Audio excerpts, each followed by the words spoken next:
Hi everyone, this is me Akanksha Singh, your history educator and I welcome you all to this beautiful session। और आप लोगों के जो board exams है समझो आ ही गए, अब तो बिल्कुल भी समय नहीं है, एकदम बोर्ड एग्जाम बिल्कुल आ गए हैं। तो इस सेशन के अंदर हम लोग कुछ बहुत इंपॉर्टेंट चीज़ें डिस्कस करने वाले हैं, यानी कि विदाउट वेस्टिंग एनी टाइम हम इंपॉर्टेंट माइंड मैप्स जो है यानी कि इस चैप्टर के को माइंड मैप की तरीके से हम लोग कवर करने वाले हैं। तो एकदम फटाफट से सेशन में कनेक्ट हो जाइए और अपने जितने भी आपके फ्रेंड्स हैं, ठीक है, जिन किसी के भी बोर्ड एग्जाम्स है, बेटा क्या करना है, पूरे सेशन को एंड तक देखना है, क्योंकि चैप्टर बहुत बड़े बड़े चैप्टर हैं। मैंने एक एक चैप्टर को इस तरीके से एक एक स्लाइड के ऊपर लाने की कोशिश करी है, and specially the most important chapters, जैसे कि आपको पता है हम्पी वाला जो चैप्टर है, विजयनगर एम्पायर, बहुत इंपॉर्टेंट चैप्टर है। हमेशा क्वेश्चंस देखने को मिलते हैं, लॉन्ग क्वेश्चन आंसर देखने को मिलते हैं। तो उस तरीके की हर एक चीज़ आप यहाँ पे देखोगे, जिसमें से हम सबसे पहले डिस्कस करने वाले हैं इंस्क्रिप्शंस टेल्स द स्टोरी, कि कैसे इंस्क्रिप्शन जो है हमें कोई कहानी सुनाते हैं। आपको पता है हम लोगों ने अशोका जो है, अशोका इंस्क्रिप्शंस के बारे में पढ़ा था। अशोका इंस्क्रिप्शन जिसको कि डिस्फर करने का काम किसने किया है, जिसके अंदर ब्राह्मी और खारोस्ती जो है दो है, ये किसने, प्रिंसिप ने किया था, जेम्स प्रिंसिप के द्वारा इसी क्या किया गया था, डिस्फर किया गया था। Okay right. उसके अलावा हम इसी के अंदर और क्या पढ़ते हैं, हम लोग पढ़ते हैं महाजनपदास के बारे में, कि महाजनपदास जो है यानी कैसे जन जन से जनपद, जनपद से महाजनपद, फिर किंगडम्स, किस तरीके से पूरा एम्पायर, और सभी महाजनपदों में सबसे ज़्यादा पावरफुल द मौर्य एम्पायर। ये सारा कुछ हम लोगों ने इस चैप्टर में पढ़ा है, तो वही आप लोग यहाँ पर डिस्कस कीजिएगा। कॉम्प्लेक्स स्टेट, कैसे धीरे धीरे कॉम्प्लेक्स स्टेट हमारे पास बनने लगे, ठीक है, क्वाइन एज आ गया, एपिग्राफिक रिकॉर्ड्स आप लोगों ने बहुत सारे पढ़े हैं। तो ये सारे इंपॉर्टेंट और स्ट्रक्चर जो चीज़ें हैं, इसके बारे में आपको डिटेल्स के अंदर सब कुछ देखना है। नेक्स्ट बात करते हैं अर्बनाइजेशन एंड इकोनॉमिक डेवलपमेंट के बारे में। Okay, urban centre grew in Ganga valley signify a shift to urban economy, यानी पहले क्या था, इंडस वैली सिविलाइजेशन के साइड में लोग रहते थे, यानी इंडस रिवर के साइड में, फिर धीरे धीरे शिफ्ट कहाँ होने लगा, गंगा वैली, गंगा का जो एरिया है, गंगा प्लेन्स में लोग वहाँ पे फैलने लगे, धीरे धीरे कॉम्प्लेक्स ट्रेड सिस्टम बनने लगा। आपने देखा है ना कि अलग अलग हमारे ट्रेड रूट्स उस समय डेवलप हो रहे थे, तो डिफरेंट ट्रेड रूट्स डेवलप हो रहे हैं, अलग अलग टाइप के ट्रांसप्लांटेशन, हमने पैडी क्रॉप के बारे में पढ़ा था कि टाइम के साथ यहाँ पे जो है पैडी क्रॉप वगैरह ग्रो किया जाने लग गया। तो इस तरीके से, और साथ साथ में एंड होते होते हमें बहुत बेहतरीन लेवल के इंस्क्रिप्शंस भी हमें इस समय में देखने को मिल गए। उसके बाद जहाँ पे यहाँ पे मोनार्क था, मोनार्क से चीज़ें शिफ्ट होते होते कहीं ना कहीं आपको गण और संघ के बारे में भी देखने को मिलता है। जैसे हमने गौतम बुद्धा के बारे में पढ़ा है, पूरा का पूरा वो संघ से बिलोंग करते थे, शाक्य प्लेन से, राइट। तो वही आप इसी के अंदर, इसी चैप्टर में हमने काफ़ी कुछ डिस्कस किया है, जिसमें हम गणाज और संघास के बारे में हम लोग पढ़ रहे हैं। काफ़ी सारे आपके पास धर्मसूत्राज, धर्मशास्त्राज, अर्थशास्त्र, ठीक है, व्हाट इज धर्मसूत्राज, धर्मशास्त्राज, यानी कि वो तरीके, वो टर्म्स, रूल्स, कंडीशंस जिसके अकॉर्डिंग गाइड किया जाता है कि एक किंग को कैसे रूल करना है, और कैसे जो उसके मतलब कि ऑडियंस है, कैसे उसके जो सिटीजन्स है, कैसे रूल्स को फॉलो करेंगे, ये सारा कुछ इसमें मेंशन रहता है, राइट। नेक्स्ट आप बेटा इसके अंदर आप देखोगे जो अशोका का रेन रहा था, अशोका का पूरा टाइम पीरियड, अशोका ने क्या क्या चीज़ें करी है, जैसे रिलीजन यानी कि बौद्धिज्म से कितना ज़्यादा वो इन्फ्लुएंस रहा है। ओके, पॉलिटिक्स, अशोका की पॉलिटिक्स, उसके अशोकन एडिक्ट्स आपको बहुत सारे मिल जाते हैं। उसके अलावा कुछ और भी चालुक्याज हैं, पांड्याज हैं, इनके भी डिफरेंट इंस्क्रिप्शंस। याद रखना, यहाँ माइंड मैप है, एक एक वर्ड्स लिखे हुए हैं कि आपको पर पर्सन अकॉर्डिंग कितनी सारी चीज़ें आपको लिखनी है। आपको ये एक पैनल देखते ही आपको उस चैप्टर के लगभग सारी चीज़ें आपके दिमाग में आ जाएगी। बस आपको क्या करना है, उन पॉइंट्स को डिटेल में लिखना है। आपको मैम यहाँ तो एक एक वर्ड लिखा हुआ है, तभी तो इसका नाम माइंड मैप है, तभी तो it is a mind map, कि एक एक वर्ड से आप पूरा का पूरा जो है सिनेरियो अपने दिमाग में लेकर आ जाओ। क्योंकि अभी तो ऐसा हो नहीं सकता कि पूरे चैप्टर हम पढ़ें, हम एक स्लाइड से एक चैप्टर को ख़त्म करेंगे। फिर यही वो टाइम है जब आप देखोगे यहाँ पे बहुत सारे आर्टिशियंस वगैरह हैं, वो डेवलप हुए, वो फ्लॉरिश हुए। रोमन एम्पायर जो है, वहाँ के जो क्वाइन एज वगैरह है, वो सारा कुछ यहाँ पे डेवलप होने लग गया। लैंड ग्रांट्स के बारे में बेटा, जैसे सतवाहनाज हैं, शाकाज हैं, आप लोगों ने देखा है, पद्मा, ठीक है, ऐसे डिफरेंट आपको सारे रूलर्स और के बारे में आपको देखने को मिल जाएगा। ठीक है, नेक्स्ट हम लोग बात करते हैं बेटा Mahabharata the social histories using the Mahabharata. Mahabharata से हम कैसे सोशल हिस्ट्री को, कैसे हमने हमारी पूरी सोसाइटी को क्राफ्ट करा है महाभारत को रेफरेंस दे देकर, तो वो सारा कुछ आप यहाँ पे देखिए। जैसे कि आपको पता है महाभारत में आपके पास क्या है, पैट्रीलिनियन और मैट्रीलिनियन, इन दोनों सोसाइटीज़ के ऊपर हमें काफ़ी ज़्यादा डिस्कशन, काफ़ी ज़्यादा डिबेट, है ना, डिबेट देखने को मिलता है। यहाँ पे लोगों के बीच में सोशल स्टेटस कितने ज़्यादा इंपॉर्टेंट होते हैं, फैमिली का कितना इम्पैक्ट होता है, ये सारा कुछ हमने देखा। बेसिकली महाभारत कौरवास एंड पांडवास एक पर्टिकुलर किनशिप होता है, क्लेन होता है, उसमें आपस में क्या होता है, दोनों के बीच में लड़ाई चल रही है, वॉर चल रही है for the power and obvious है पावर एंड एरिया।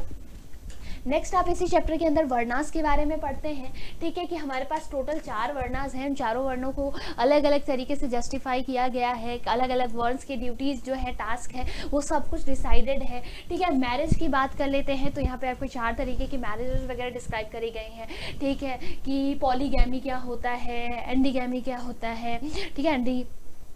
उसके अलावा आप देखोगे कि मतलब टोटल 4 टाइप के मैरिजेज हैं जो कि बेहतरीन है, अच्छे हैं, सही माने गए हैं, लेजिटिमेट माने गए हैं। बाकी के 4 तरीके की जो मैरिज है उनको प्रोहिबिटेड माना गया है, ठीक है बेटा। तो यहाँ पे आप देखोगे ये सारा कुछ है, एक्सोगैमी है, एंडोगैमी है, ओके, ये सारा कुछ। नेक्स्ट है आपके पास धर्मसूत्रास, धर्मशास्त्रास, जिनके बारे में हम ऑलरेडी अभी लास्ट सेशन में भी डिस्कस कर चुके हैं, मतलब लास्ट स्लाइड में डिस्कस कर चुके हैं। बुद्धिस्ट टेक्स्ट के बारे में, बुद्धिस्ट नरेशंस के बारे में, बौद्धिज्म के अंदर क्या क्या रूल्स है, हमारे पास विनय पिटिका, ठीक है, अभिधनम पिटिका, और कौन सा होता है सूत्र पिटिका, ये सारा कुछ आपको यहाँ पे डिस्कस करना है। उन सबके क्या क्या मतलब होते हैं, क्या क्या उनके पॉइंट्स होते हैं, ये सारा आपको ध्यान में रखना है। इन पॉइंट पे आपके क्वेश्चन डेफिनेटली बन सकता है, ठीक है। विमेन का क्या रोल होता है, ठीक है, विमेंस की क्या राइट थी, विमेंस का क्या रोल था, क्या विमेंस का राइट बराबर था, चाहे वो मिडिल क्लास में है, अपर क्लास में, क्या हर जगह ये जो रोल था वो इक्वली डिवाइडेड था, ये सारा कुछ, ठीक है। अलग अलग नैरेटिव्स और महाभारत को इलस्ट्रेट करके जो डिफरेंट चैलेंजेस वगैरह है उसके बारे में,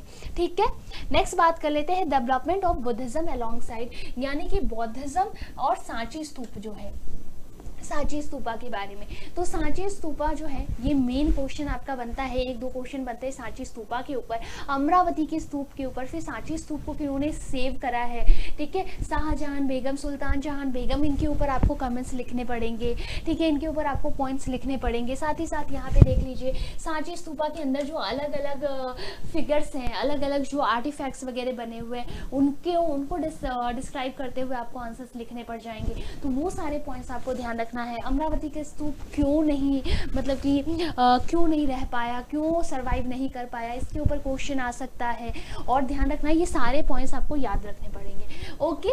तो ये पूरा मॉन्यूमेंटल आपको स्टेटस सारा का सांची स्तूपा का बताना है। The stupa of Sanchi stands a major focus क्या है, स्प्रेड ऑफ आर्किटेक्चर। मैंने बताया ना कि इसके अंदर सिर्फ आर्किटेक्चर से, बौद्धिज्म से रिलेटेड नहीं है, बल्कि दूसरे धर्मों से रिलेटेड भी आपको देखने को मिलेगा। काफ़ी ज़्यादा वाइब्रेंट आपको डिबेट्स वगैरह देखने को मिल जाते हैं। तो ऐसे बहुत सारे पॉइंट्स आपको यहाँ पे देखने को मिलते हैं, राइट। कहाँ कहाँ तक ये जो गौतम बुद्धा का कहाँ तक स्प्रेड था, कहाँ तक बौद्धिज्म फैला है, किन किन लोगों ने यहाँ पे इसके ऊपर डॉक्यूमेंट्रीज वगैरह, डिस्कवरीज वगैरह करी है। जैसे अगर सांची स्तूपा की बात करें तो यूरोपियन ने इसको डिस्कवर किया था, ओके। तो ये सारे पॉइंट्स एक बार पढ़ लेना।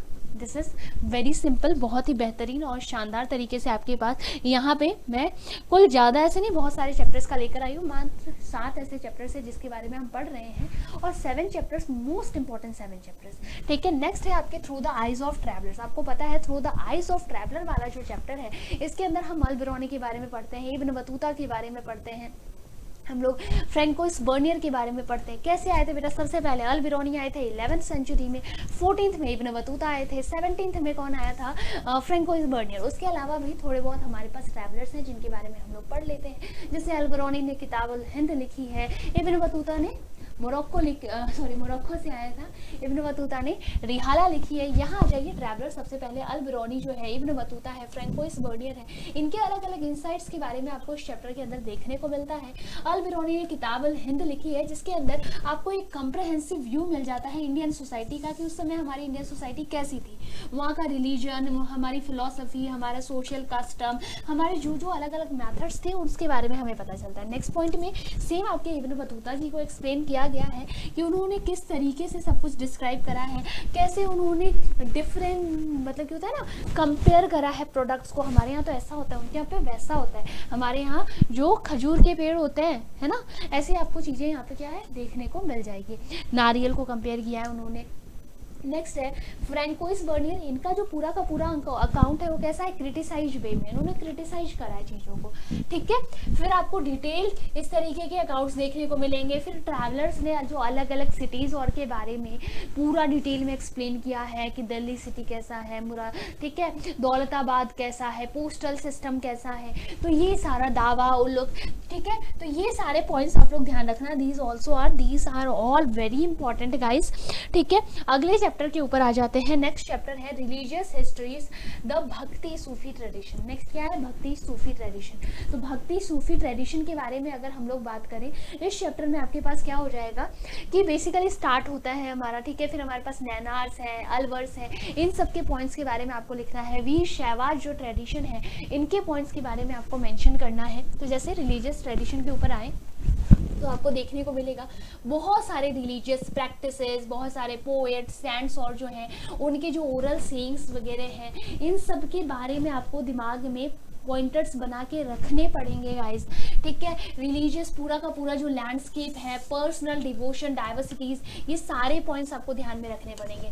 ओके, उसके बाद हमारे पास भक्ति और सूफी ट्रेडिशन, जैसे कि पहले हम सेंटोर की बात करें तो जैसे कबीरदास जो है जी हैं, ठीक है, नानक देव हैं, मीराबाई हैं, इनके पॉइंटर्स को आपको दिमाग में सेट करना पड़ेगा, ठीक है। फिर सूफी जो मूवमेंट्स आए हैं, चाहे वो चिश्तीज हैं, औलिया हैं, इनके बारे में, ठीक है, खानकुआज क्या होते हैं, ओके।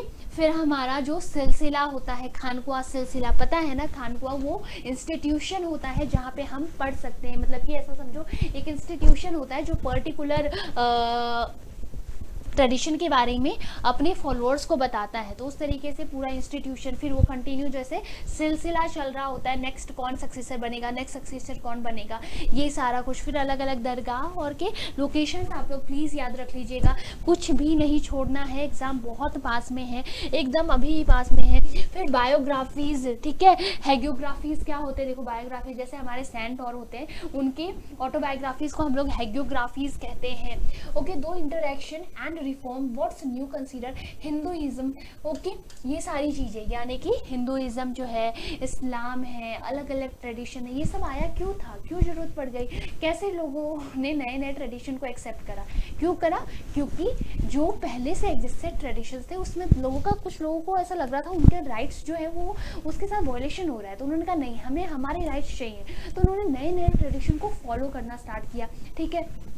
कल्ट्स के बारे में आप लोगों को ध्यान रखना है, ये सारे पॉइंट्स आप लोग अच्छी तरीके से पढ़िएगा बेटा, ओके। अब एक लास्ट चैप्टर पे आ जाते हैं, हम्पी का जो पूरा का पूरा आर्किटेक्चर है, विजयनगर एम्पायर, कृष्णदेव राय, ठीक है, the one of the most powerful, मतलब कि most powerful kingdom of Vijayanagara empire. और आज भी हम लोग तेनाली रामा वाली जो कहानियाँ सुनते हैं वो यहीं से शुरू होता है। तो हम्पी का जो रियून है 1800 के अंदर कॉलिन मैकेंजी जो है बेटा, इन्होंने क्या किया था, इन्होंने उसको ढूंढा था, ये आप लोग याद रख लेना, पॉइंटर है, बिल्कुल है, सीधा सीधा एमसीक्यू भी पूछा जा सकता है। मार्किंग द बिगिनिंग, और यहीं से क्या हुआ है, हम्पी की डिस्कवरी, यही पॉइंट से क्या हो गई थी, शुरू हो गई थी हम्पी की डिस्कवरी, ठीक है।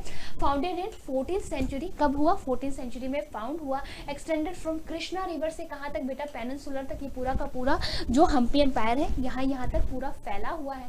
The empire showcase unique blend, यानी कि यहाँ पे बहुत ज़्यादा मिलिट्री पावर भी बहुत ज़्यादा शानदार है, बहुत बेहतरीन यहाँ पे आर्किटेक्चरल चीज़ें मिल जाएंगी। इनोवेशन, यानी कि 1565 में जब तक ये ख़त्म नहीं हुआ, डिक्लाइन नहीं हो गया, तब तक यहाँ पे बहुत ज़्यादा पावरफुल आपको यहाँ पे पार्ट्स देखने को मिल जाते हैं। ड्राइंग ऑन, अब आपको देखने को मिलेंगे South Indian architectural tradition, Vijayanagara introduce monumental structures, आपने हमें पढ़ा है ना, बहुत शानदार शानदार मॉन्यूमेंट्स वगैरह बनाए हैं, गोपुरम्स बनवाए हैं, मंडपम बनाए हैं, पहले से बने हुए, जैसे उनके पहले जो सक्सेसर जो डिसेंडेंट्स थे या उनसे पहले जो रूलर्स थे, उन्होंने जो बड़े बड़े टेम्पल्स वगैरह बनाए हैं, उन टेम्पल्स को और भी ज़्यादा इलेबोरेटेड तरीके से, ग्रेट तरीके से एक्सप्रेस करा है कि इन्होंने विजयनगर एम्पायर के रूलर्स ने। और ऐसा नहीं है, इन्होंने नए नए ट्रेडिशंस, नई नई जैसे इस्लामिक जो है बीजापुर और है वहाँ के ट्रेडिशंस को भी, आर्किटेक्चरल ट्रेडिशन से ये इन्फ्लुएंस हुए हैं और इन्होंने अपने एरिया में उन सब चीज़ों को भी ऐड ऑन किया है।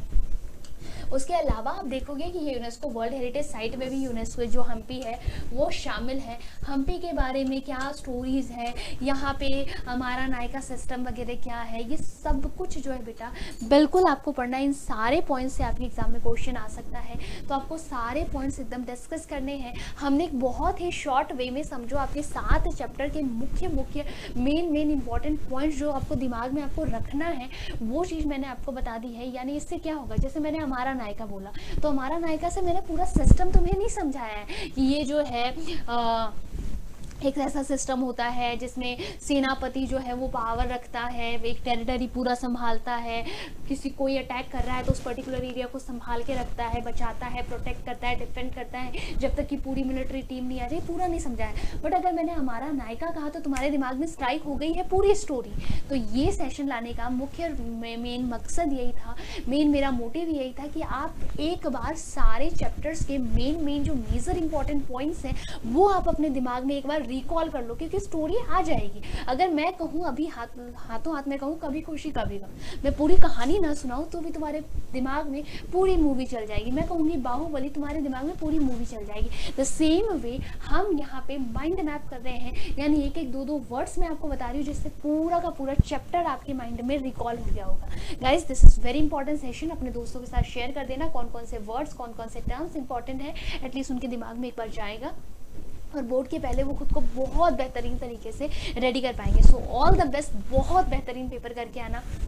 बाकी आपके लिए जो बहुत सारे सेशंस बिल्कुल प्लान्ड है, लाइंड अप है। मिलते हैं नेक्स्ट क्लास के अंदर, नेक्स्ट इन्फॉर्मेटिव वीडियो के अंदर। Till then tata, take care, bye bye, stay tuned, stay connected and all the best my students.